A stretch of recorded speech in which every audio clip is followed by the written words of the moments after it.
रसायन विज्ञान के कालांश रसायन की पाठशाला में बच्चों, आप पिछला कालांश हमने जहां छोड़ा था, जहां हमने long form of periodic table अर्थात दीर्घाकार या प्रवर्धित आवर्त सारणी की ट्रिकें बताई थी, जिनको सभी बच्चों ने याद कर लिया होगा। बच्चों, उन ट्रिकों के माध्यम से हमने एक आवर्त सारणी बना दी है, जो कि बोहर ने प्रस्तुत की थी। किसने प्रस्तुत की थी बच्चों?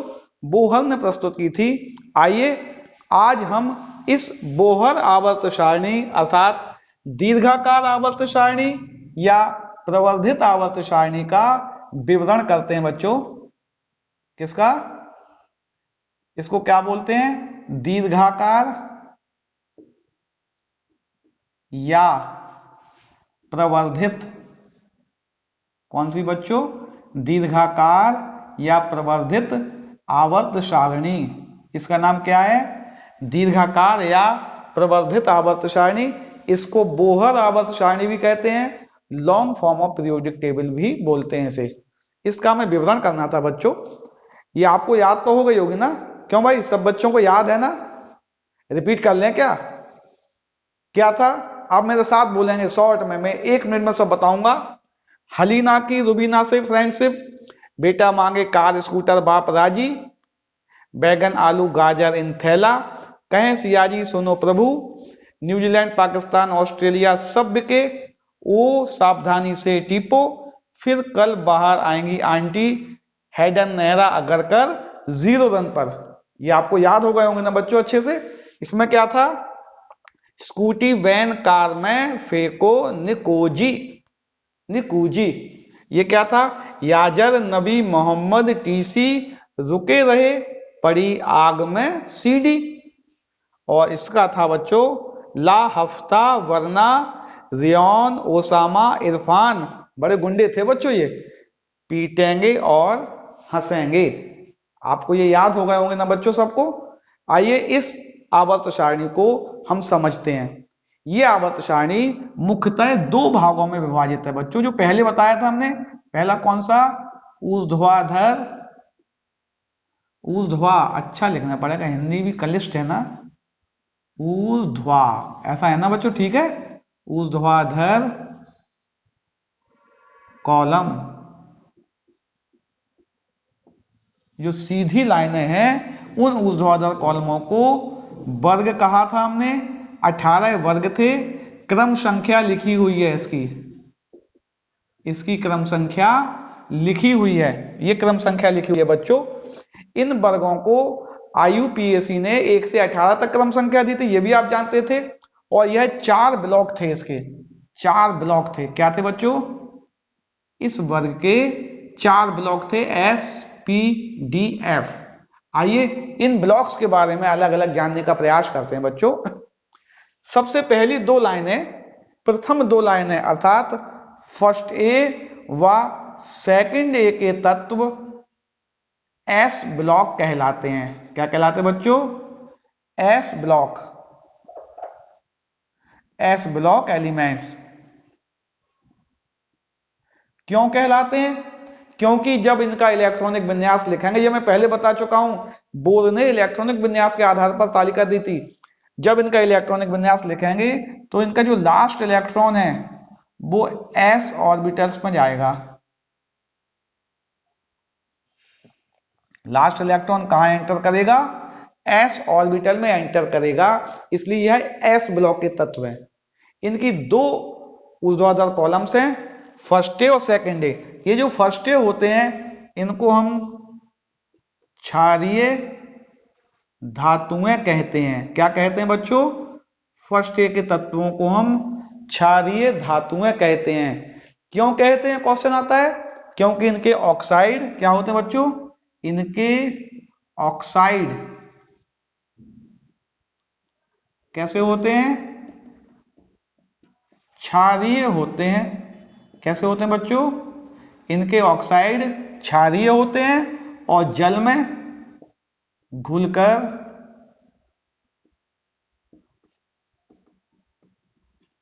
क्षारीय विलयन बनाते हैं। क्या बनाते हैं बेटा? क्षारीय विलयन बनाते हैं। अर्थात समूह फर्स्ट को हम क्षारीय धातुएं कहते हैं। क्यों? क्योंकि इनके ऑक्साइड क्षारीय होते हैं और जल में घुलकर क्षारीय विलयन बनाते हैं, अल्कलाइन सॉल्यूशन बनाते हैं। सेकेंड ए को क्षारीय मृदा धातुएं क्या कहते हैं बच्चों? क्षारीय मृदा धातुएं। क्यों? कारण यही रहेगा, केवल एक शब्द आ गया बच्चों, मृदा, अर्थात मृदा यानी कि पृथ्वी पर अधिक मात्रा में मिलने वाले, कैसे बच्चों?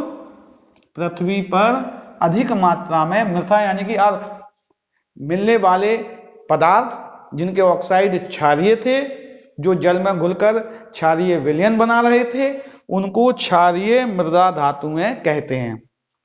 थर्ड ए, इस फैमिली के पहले सदस्य के नाम पर बोरॉन परिवार कहते हैं। थर्ड ए क्या है बच्चों? थर्ड ए बोरॉन परिवार। फोर्थ ए, जो चौथा समूह है, इसको कार्बन परिवार कहते हैं। कार्बन परिवार, फोर्थ ए को कार्बन पर, इनके पहले तत्वों के नाम के हिसाब से फैमिली का नाम है। फिफ्थ ए को नाइट्रोजन परिवार कहते हैं। लेकिन इसका एक नाम और भी है बच्चों, इसको निक्टोजन भी कहते हैं बेटा। क्या कहते हैं? निक्टोजन।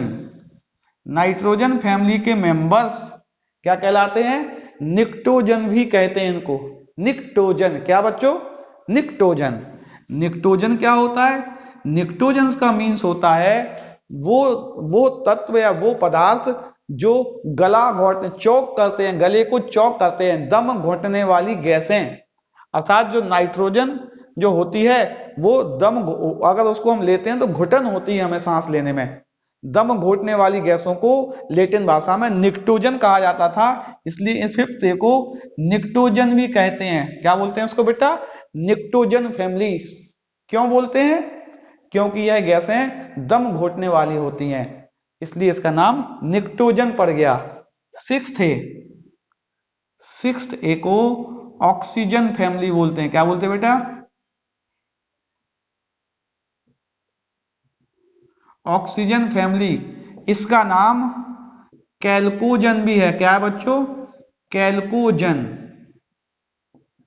ऑक्सीजन फैमिली को कैल्कोजन भी बोलते हैं। कैल्कोजन का मीन्स होता है अयस्क बनाने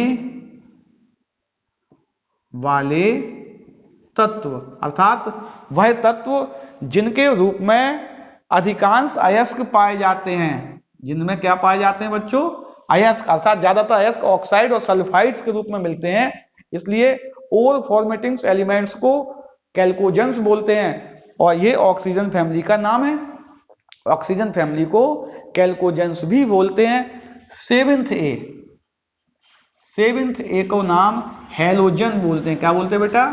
हेलोजन फैमिली। क्यों बोलते हैं भाई? हेलोजन फैमिली इसलिए बोलते हैं, इनके जो क्लोराइड, ब्रोमाइड और आयोडाइड्स हैं वो कहां पाए जाते हैं? सी सॉल्ट में। सी सॉल्ट फॉर्मेटिंग एलिमेंट्स।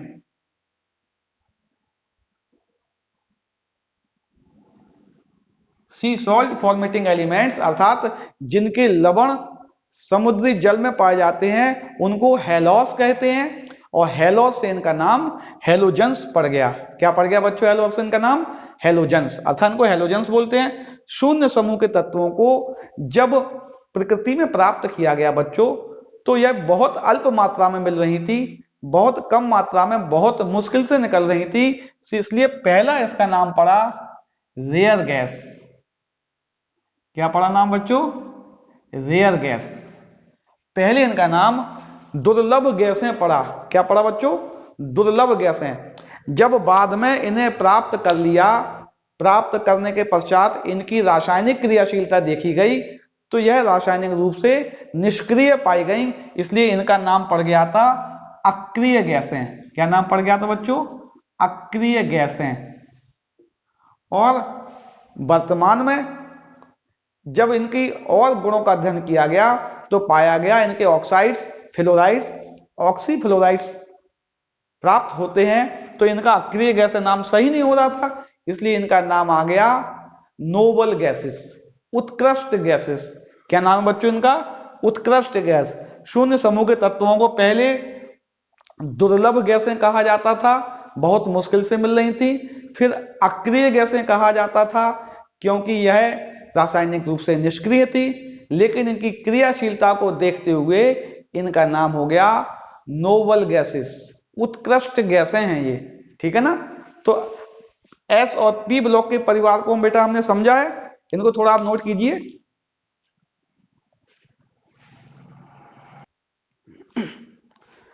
चलिए, एक बात बीच में रह गई थी कि जो पी ब्लॉक के एलिमेंट्स थे वो क्यों कहलाते थे? क्योंकि इनमें भी अंतिम इलेक्ट्रॉन्स बाह्यतम कोश के पी कक्षक में जा रहा होगा। किस में जा रहा होगा बच्चों? पी कक्षक में। एस ब्लॉक बताया था हमने।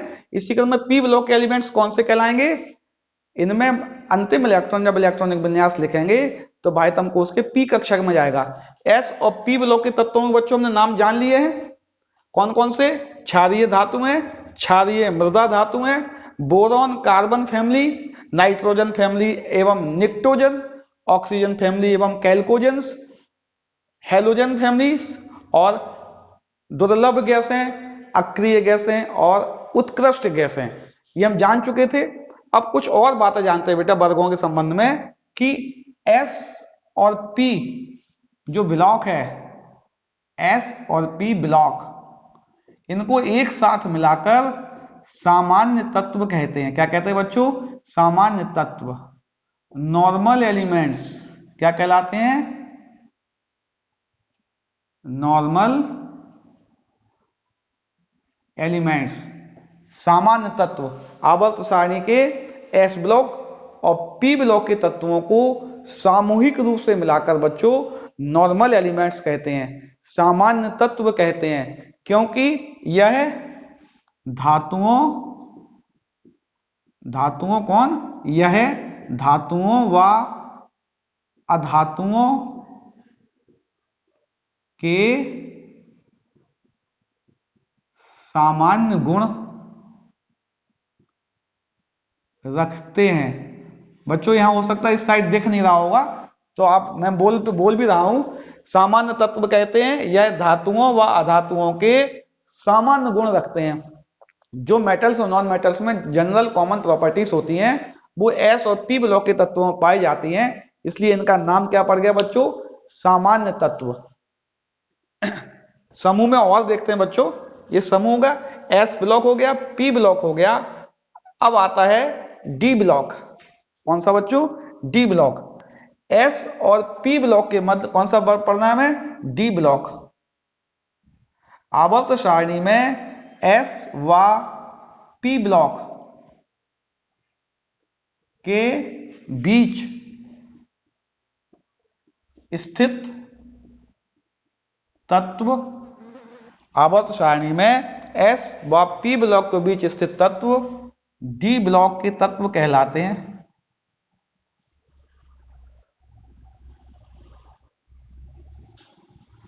डी ब्लॉक के तत्व कहलाते हैं। कौन से कहलाते हैं बच्चों? एस व पी ब्लॉक के स्थित तत्व डी ब्लॉक के तत्व कहलाते हैं। इन तत्वों को संक्रमण तत्व भी कहते हैं बच्चों। क्या कहते हैं? संक्रमण तत्व।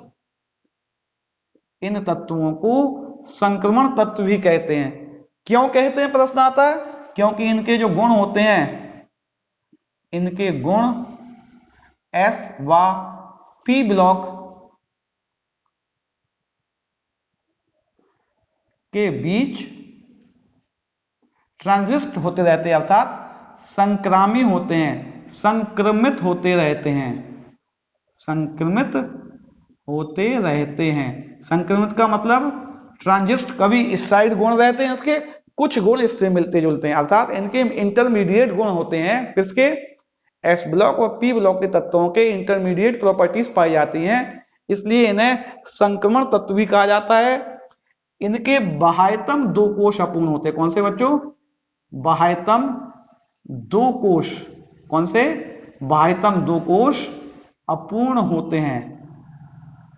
बाह्यतम दो कोश अपूर्ण होते हैं और इनमें जो अंतिम इलेक्ट्रॉन है, अंतिम इलेक्ट्रॉन वो n-1 d कक्षक में कहा जाता है? अंतिम इलेक्ट्रॉन n-1 d कक्षक में प्रवेश करता है। कहां प्रवेश करता है बच्चों? n-1 d कक्षक में। अर्थात ये बात तो कॉमन हो गई है, s ब्लॉक का अंतिम इलेक्ट्रॉन s कक्षक में जाएगा, p ब्लॉक का अंतिम इलेक्ट्रॉन p कक्षक में जाएगा, ये बाह्यतम कोश के होंगे लेकिन, और d ब्लॉक का अंतिम इलेक्ट्रॉन n-1 d कक्षक में जाएगा। अर्थात बाह्यतम कोश से एक पहले वाली d कक्षक में वह इलेक्ट्रॉन प्रवेश करेगा। तो बीच वाली लाइन कौन सी होगी बच्चों? संक्रमण तत्व।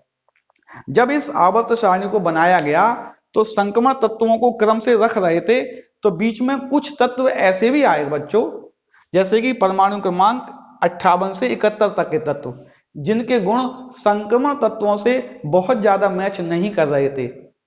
तो बोहर ने सोचा कि इनको इस आवर्त सारणी में ना रखा जाए, क्योंकि इनके ये समान गुण वाले तत्वों की आवर्त सारणी बनाई गई है।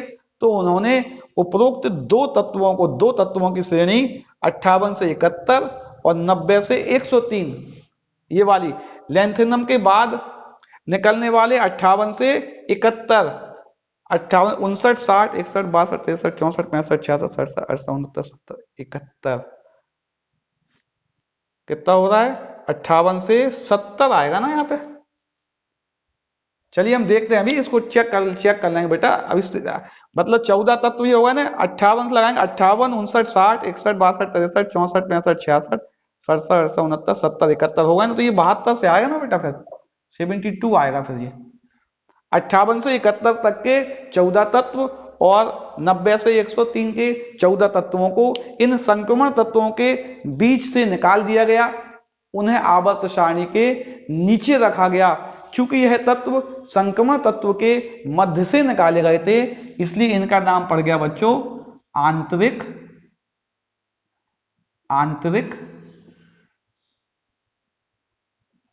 संक्रमण तत्व। आंतरिक संक्रमण तत्व। दो सीरीज थी बच्चों इसकी, एक लेंथेनाइड जो कि कहां से थी? 58 से 71, और दूसरी कौन सी थी? एक्टिनाइड, ये कौन सी थी? 90 से 103। इनमें जो अंतिम इलेक्ट्रॉन था बच्चों, इनका अंतिम इलेक्ट्रॉन n-2 f ऑर्बिटल में जा रहा था। किस में जा रहा था बच्चों? n-2 f ऑर्बिटल में जा रहा था। अर्थात यह आवर्त सारणी का f ब्लॉक कहलाया। कौन से एलिमेंट्स कहलाए बच्चों?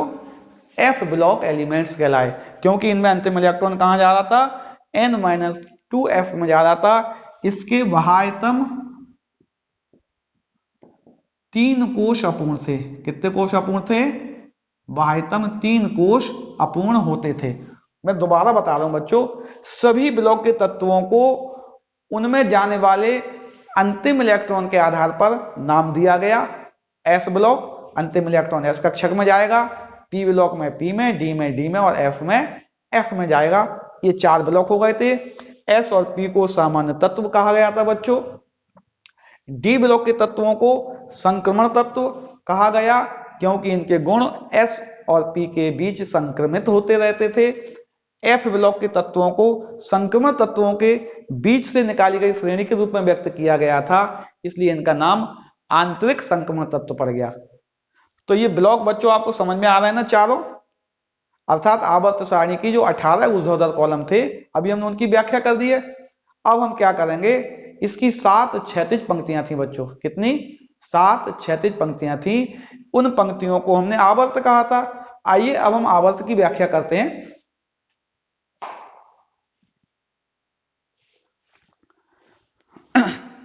बच्चों पहली पंक्ति में हाइड्रोजन और हीलियम मिला के 2 तत्व हैं। कैसे तत्व हैं भैया? पहला जो आवर्त है, पहला आवर्त,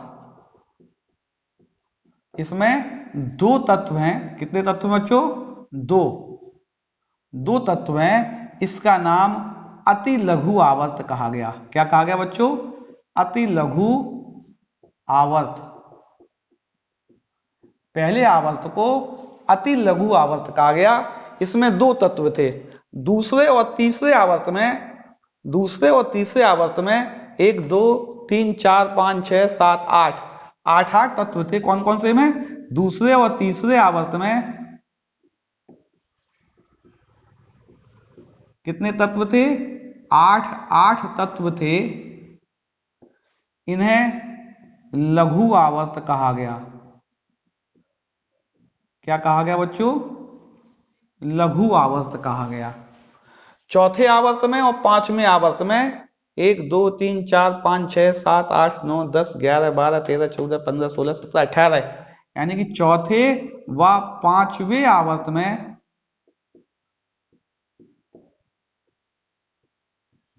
18 तत्व थे।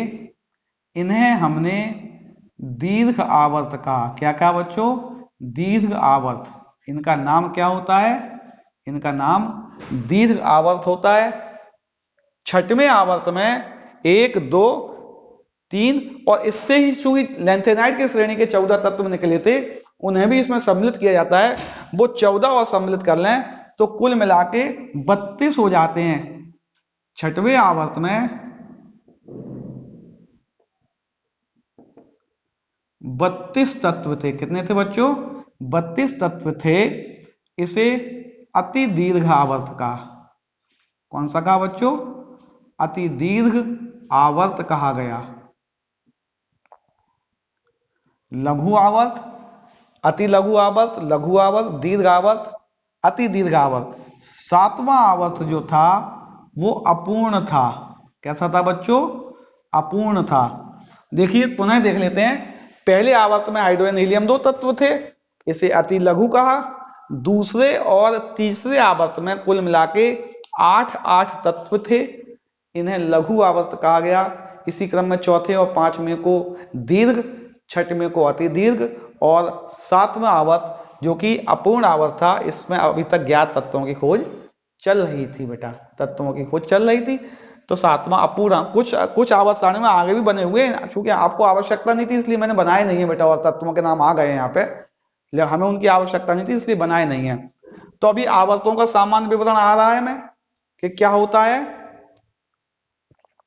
पहले, दूसरे, तीसरे, चौथे, पांचवें, छठवें और सातवें आवर्त को क्या बोलते हैं, हम ये बात जान रहे हैं बच्चों। अब इनके सामान्य गुण देखते हैं बच्चों। क्या देखते हैं? सामान्य गुण देखते हैं इनके। इनमें दोनों के गुण आ जाएंगे बच्चों, ठीक है नहीं, वर्गों आवर्तों दोनों के सम्मिलित गुण रखेंगे हम। पहले हम देख रहे हैं किसी आवर्त में बाएं से दाएं जाएं। कहां जाएं बच्चों? आवर्त में बाएं से दाएं जाएं। यहां से यहां जाएंगे तो जैसे जैसे हम बाएं से दाएं जाएंगे हमारा समूह का नंबर भी बढ़ेगा। समूह का नंबर बढ़ने के साथ साथ जो संयोजकता है वो 1 से 7 तक जाएगी। किसके प्रति? O के प्रति। O के प्रति संयोजकता। कौन से आवर्त की बात कर रहे हैं अभी हम? ए वाले, ए उपसमूह वाले की बात कर रहे हैं, यानी पहला, दूसरा, तीसरा, चौथे में ए वाले की बात अभी हम कर रहे हैं, बी की बात अभी हम नहीं कर रहे बेटा, है ना।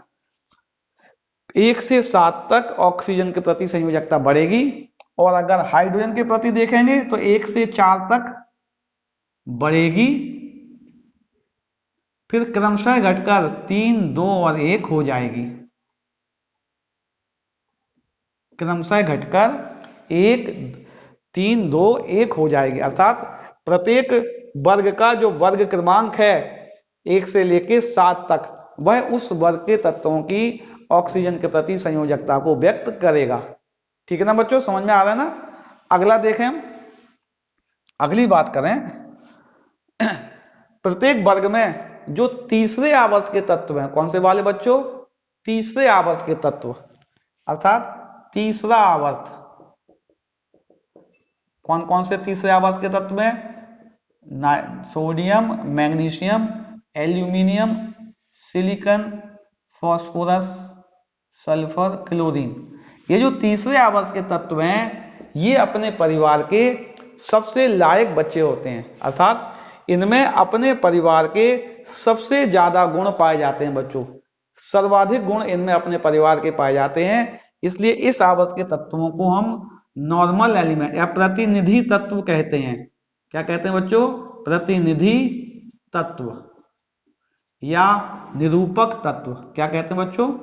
निरूपक तत्व। प्रत्येक समूह में जो तीसरा आवर्त है वो तीसरे आवर्त के तत्व अपने समूह के तत्वों का आदर्श प्रतिनिधित्व करने के कारण इन तत्वों को हम निरूपक तत्व कहते हैं या प्रतिनिधि तत्व कहते हैं। यह अपने ग्रुप के लीडर होते हैं, इनमें अपने ग्रुप के सबसे ज्यादा गुण होते हैं। अर्थात ग्रुप का रिप्रेजेंटेशन अगर करना होगा फर्स्ट ए का, तो कौन रिप्रेजेंट करेगा उसको? सोडियम करेगा बच्चों रिप्रेजेंट। थर्ड का रिप्रेजेंट कौन करेगा? एल्यूमिनियम करेगा। Maximum properties of this group represented by aluminium. इसी क्रम में सभी हो सकते हैं। अगला आता है प्रत्येक समूह में, प्रत्येक समूह की बात कर रहे हैं जो दूसरे आवर्त के तत्व हैं। दूसरे आवर्त यहां लिख लें बच्चों, यहां थोड़ा मिटा के, क्योंकि जगह नहीं बची वहां पे, यहां लिख लेते हैं।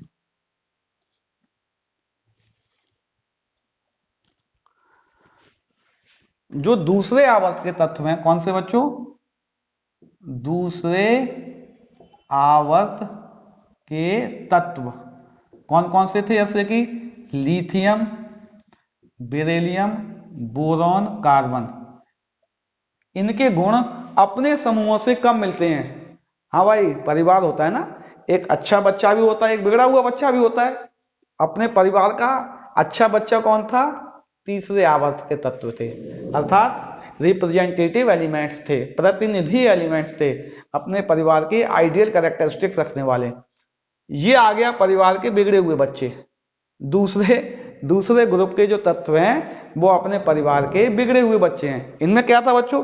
दूसरे आवर्त के जो तत्व थे उनके गुण अपने समूहों से बहुत कम मिलते थे। मिलते तो थे, कम मिलते थे बच्चों।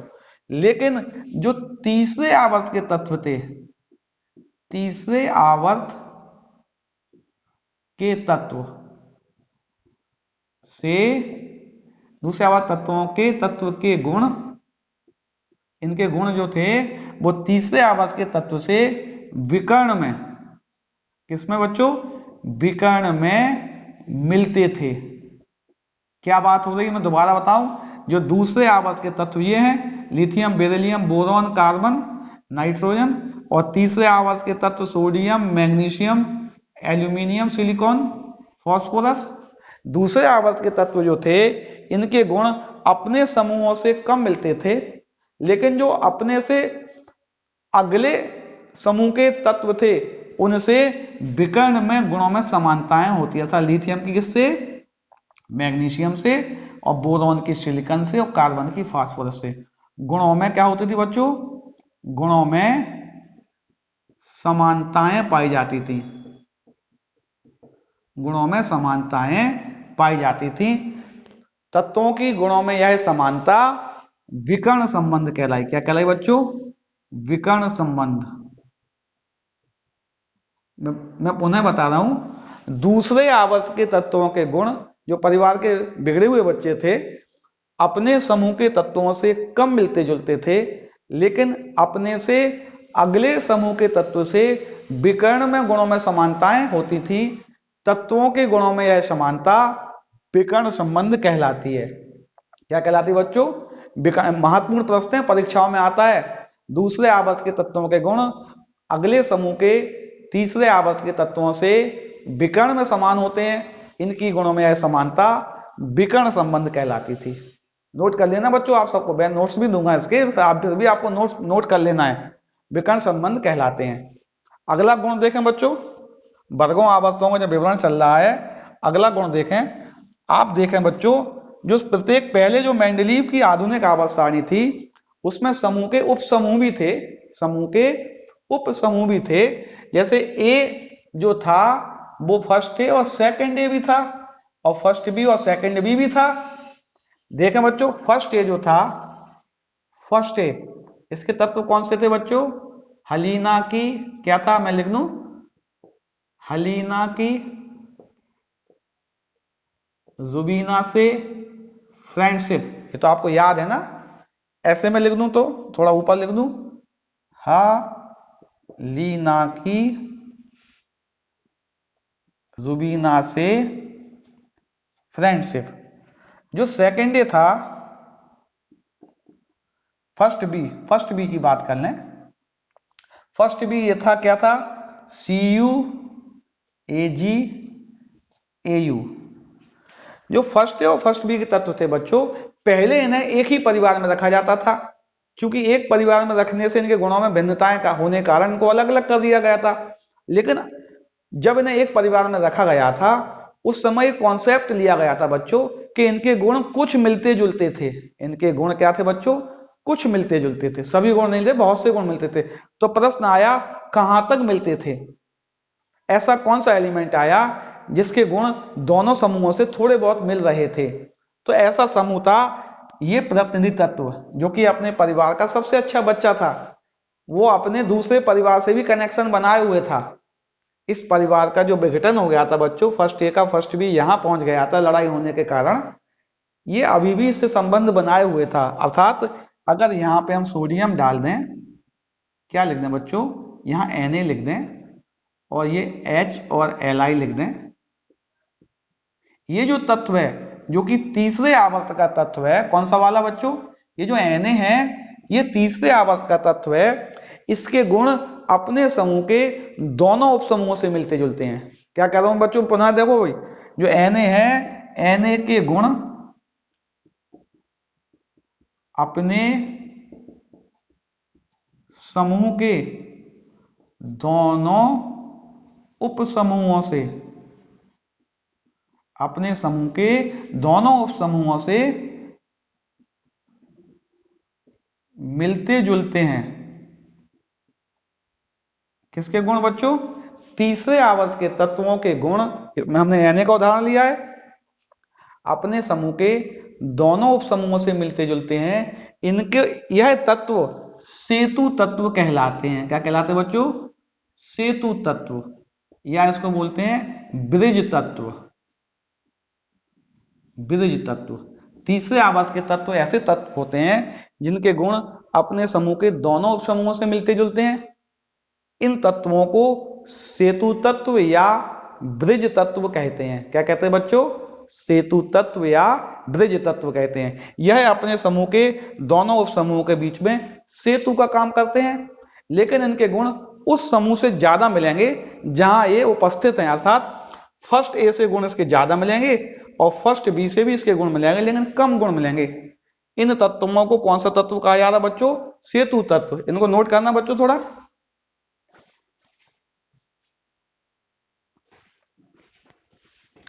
बच्चों इस आवर्त सारणी का एक महत्वपूर्ण गुण और भी था।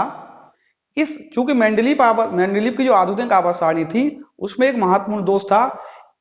जब हम तत्वों का मूल्यांकन कर रहे, तत्वों को व्यवस्थित कर रहे थे, सबसे मुख्य आधार हमने तत्वों को धात्विक अधात्विक तत्व मानकर किया था। मेंडलीव की आधुनिक आवर्त सारणी में उसकी कोई विस्तृत वर्णन नहीं था, लेकिन ये जो दीर्घाकार आवर्त सारणी थी, इसमें धातुओं और अधातुओं, धातुओं और अधातुओं को पृथक पृथक कर दिया गया।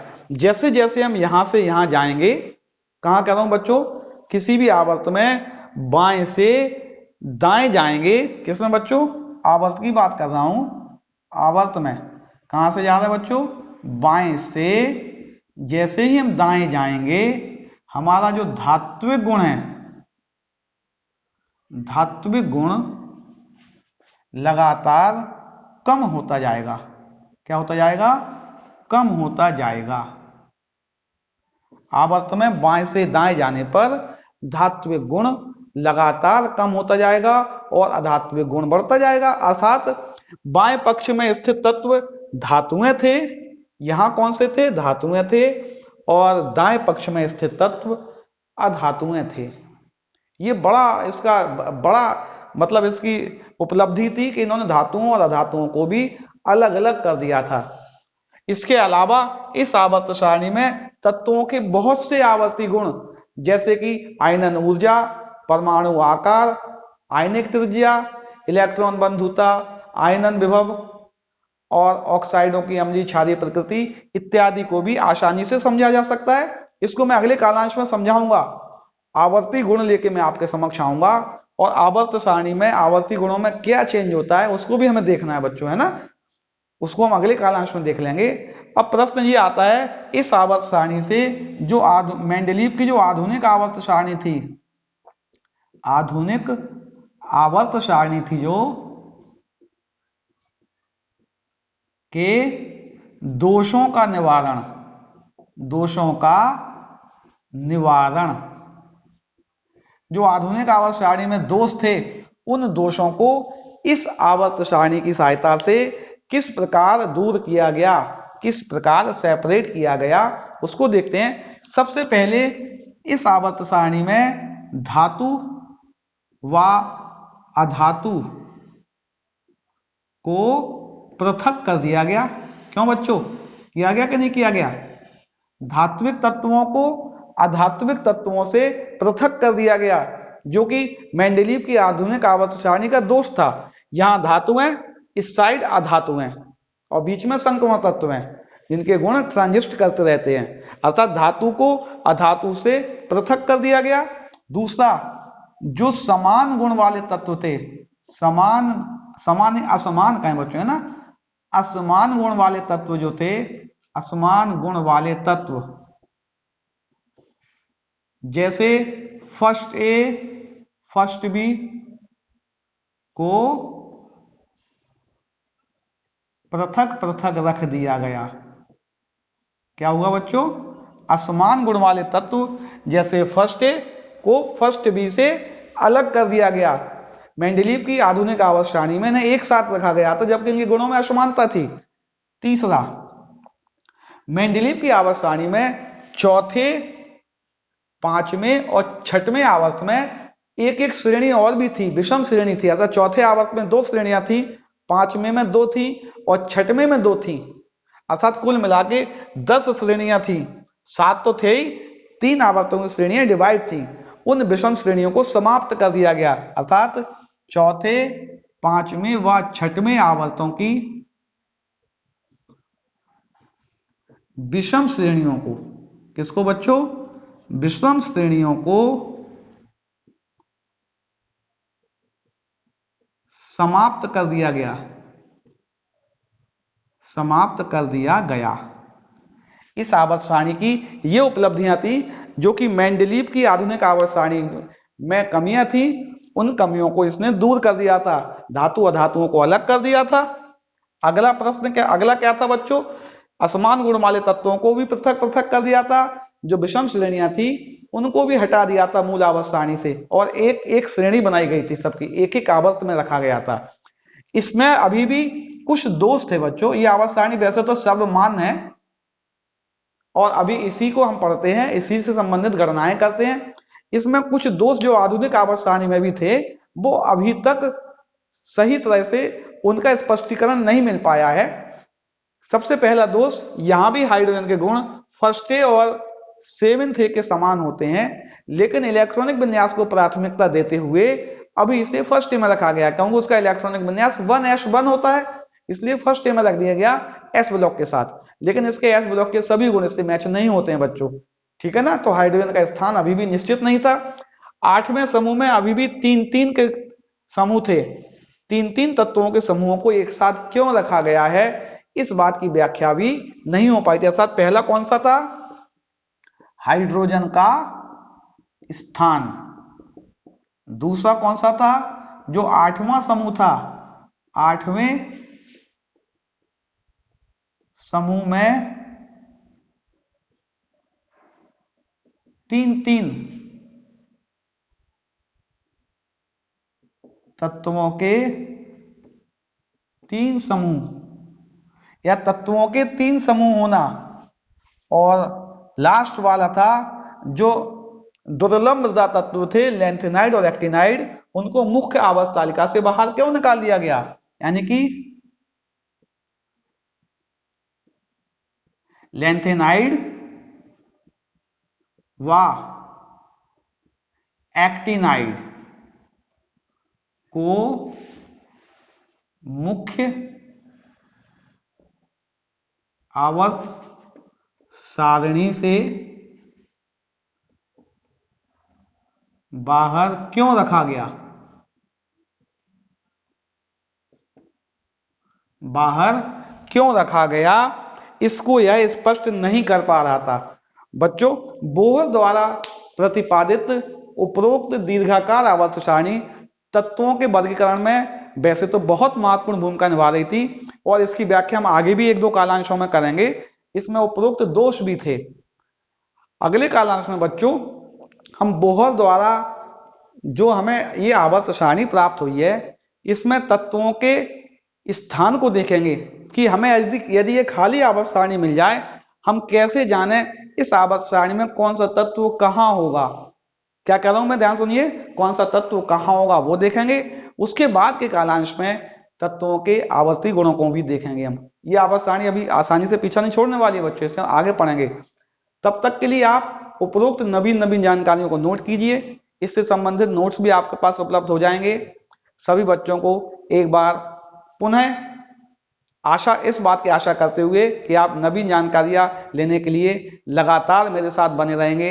अगले कालांश में आपसे पुनः मिलते हैं बच्चों।